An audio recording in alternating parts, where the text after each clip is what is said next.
Hey everyone, welcome to the Restore Justice podcast here with Bruce Strom. Bruce, we're well into our series here this season, talking through the book Gospel Justice, really unpacking it for the really cool stories that are in there, coming out of one main story, the story of the Good Samaritan. We're not going to focus on a character, we're going to focus on an element of the story itself. Set that up for us and take it away. Sure, Joseph, think about it. We don't often talk about the Jericho Road. Now, I will say Dr. Martin Luther King Jr. did talk about the Jericho Road in the story of the Good Samaritan. And so I appreciate his insights and I borrow from them. I mean, Dr. King said, on the one hand, we are called to play the Good Samaritan on life's roadside, but that will only be an initial act. One day we must come to see that the whole Jericho Road must be transformed so that men and women will not be constantly beaten and robbed as they make their journey on life's highway. So let's unpack that because I think we have a fairly unique perspective as participants in this story as we've been kind of digging into it to look at that statement from a kind of a different view. Read that again. I think people will love to just hear that a second time because it's powerful.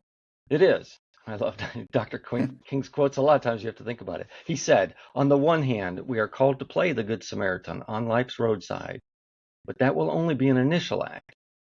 One day we must come to see that the whole Jericho Road must be transformed so that men and women will not be completely beaten and robbed as they make their journey on life's highway. So I'm going to guess that in his mind, when he was describing the Jericho Road that has to be kind of redone, probably a picture of America, but possibly the whole world, right? The kind of the world situation. But I bet America was really what was weighing on him at that time. It weighs on you, right? And specifically in this area of providing justice to people. So unpack that a little bit for us as people ponder and unpack it with you. Yeah, I think for Dr. King, it could have been relating to the Voting Rights Act, right, that he was promoting, other different civil rights, even toward the end of his life, just advancing the interest of those of lower economic, the Poor People's Campaign. And within that, it's just recognizing that we need to see not just one individual, but all the individuals who are impacted and care about all of them. And so sometimes that does mean legislative change, like Dr. King would advocate for. Sometimes it just means other types of structural change.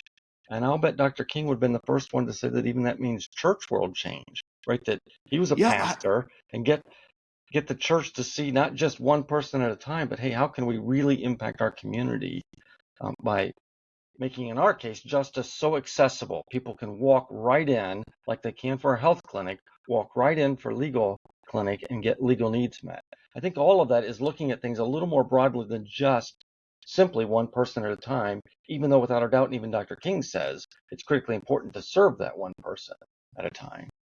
Right. So I think so what I love in kind of the statement as you're helping us unpack it is he's saying we can't lose sight of the individual and being this Good Samaritan in every situation possible, but there's some systemic things that also have to be resolved because we could keep serving people one at a time, but if the systemic stuff doesn't change, there's another person on the side of the road, there's another person on the side of the road, right? It kind of never ends.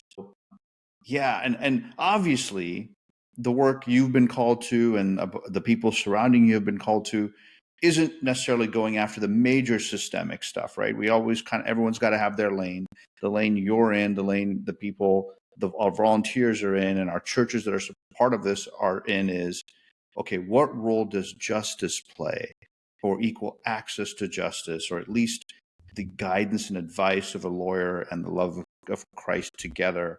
What role could that play in it?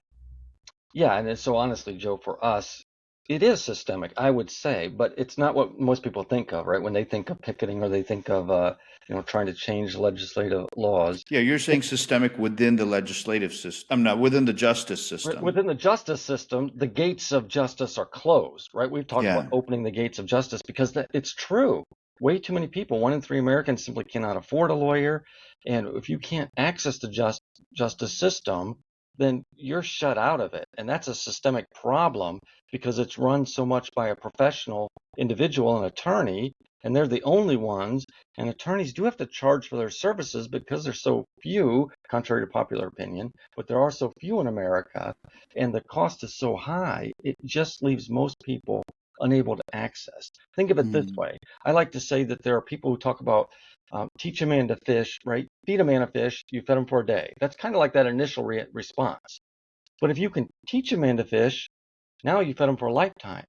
But here's the problem. If it's a gated lake and you've locked them out, they can't. Oh, they could know fishing all they want. Yeah. That's right. They can have the pole, they can have all the education, but they can't access, then it doesn't do any good. And that's the systemic thing. We are looking to open those gates to say, hey, come on in. Everybody should have a seat at the Justice Lake, and they should be able to draw from it. And so we are seeking to break down those barriers of access. And that's why we locate in local churches and local communities, make it easy for people to access a lawyer, get the information they need, get guidance they need, get assistance with documents that they need, so they can move forward in stronger health. What are some of the things you're seeing getting in the way of that, right? So in Dr. King's day, there were a set of obstacles, right, that he had to break through. What are some of the obstacles to systemic transformation of the legal system as it relates to someone who doesn't have the resources and likely won't have the resources for a while? Yeah, it really is the same. I think Dr. King moved things forward significantly, but think about it. In Dr. King's case, there were a lot of people who wanted to keep the status quo.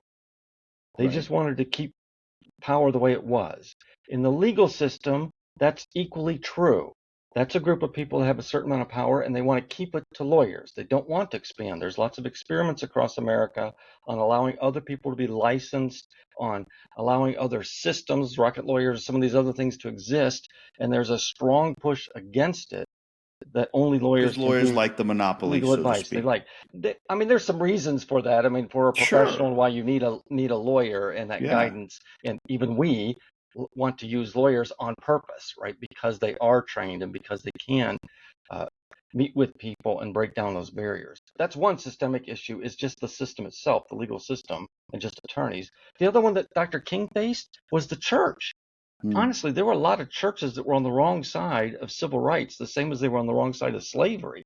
Hmm. And today there are a lot of churches, most churches, that are on the wrong side, not knowing. Now, in our case, maybe it's just they don't know the opportunity Yeah, they're exists. so busy with their programs and whatever else that, Right. But they're yeah. still missing. They're still sidelined. Less than 1/10 of 1% of uh, churches in America are doing any kind of legal ministry for the poor and vulnerable. So Hmm. it's it's that problem. It's the problem of both the priest and the Levite in the Samaritan story, that maybe missed an opportunity, maybe were afraid or judgmental of an opportunity that we've talked about before. But either way, we have this problem, and there are these systemic barriers and just busyness of the church, uh, maybe judgment and attitudes of the legal profession that make it challenging to expand. And lack of information. I think one of the things that Minister Justice does so well, at least to the churches and pastors it can reach right now, is kind of not just raise the awareness, but show them how simple it really is to engage in this area. Because you think if I was just having lunch with a pastor and I mentioned this, they may say, sounds great, but, right? They're Right. thinking of all the obstacles in their way, lack of staff, lack of resources, lack of strategy, lack of all that. But when Administer Justice comes along and says, no, we've solved for all that, then I think it makes it easier for churches to get involved. You're right. Systemically, if only 0.1% of them are engaged today, that's clearly a systemic issue, right? For whatever number of reasons, which has to be solved for. And that's why people are being invited into the movement, whether you're a college student or someone who's in retirement. There's an opportunity for you to kind of be part of the movement and start raising the awareness that, wow, this is a big deal. Like some of the data you've shared with us in some of the recent episodes, or even some of our guests have shared, like there's a huge need that needs to be solved. Yeah, and I think it's a huge opportunity for those of us who are kingdom focused and kingdom minded. And honestly, Dr. King was.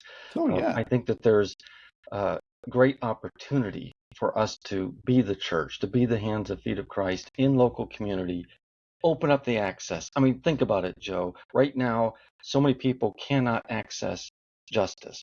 But if 384,000 churches in America, if every single one of them just said, yes, we do care about justice, and they opened up and there was a center and people serving, I mean, And let's say on that would average, because significantly change things. I've heard these numbers from you before. If on average, each church was serving even 4 people a month, that's it, on a Saturday morning, a couple hours, whatever. Yeah, even if it was just that. That's over 1 million people a month right. being impacted, that's systemic transformation for sure. 10 million people a year getting access to justice that wouldn't have had it the year before. Absolutely. Absolutely. So that's the challenge ahead for Administer Justice, right? That's the challenge ahead for you. And that's why more and more we're trying to invite more people to jump in, one church at a time. Can't have systemic change overnight, but one church at a time, one group of volunteers at a time, one lawyer at a time. How do we get there? But obviously faster. We all want it to happen faster. Well, any closing thoughts before we close out this episode? Because I wanted to kind of just have an open conversation with you about this about halfway through the season, as people have listened to you share, have heard some of our guests share. I think there's just a good kind of, it's like an off ramp to just talk about these things before we get back on the on ramp of the story of the Good Samaritan. Well, I think just like Dr. King's quote did begin with the one person on the Samaritan road. I do always like to share the one person right from our center, because it is always about the one in mass, and we need to care. We need to do that kind of math. Can you imagine the 1 million people served a month? That would be possible if just all churches step forward. So we need to get the word out more and more and more. But for me, it will always be about that one and not missing the opportunity, even as you dream about bigger things. And so the one person just recently walked into a gospel justice center, and she wrote, everyone was warm and welcoming. In the past, dealing with anything legal was never a pleasant experience. Today, the team made sure I was welcomed and unafraid. That's making a difference. That's simple, right? It's so simple. It's not like, oh, they won a lawsuit for me and got me $10 million. You know, it was someone just listened, was kind to me, and I'm in a better place than before I met you guys. That's huge. Amen. Awesome. Well, thank you, Bruce. That's a wrap on this episode. We'll see you all next time.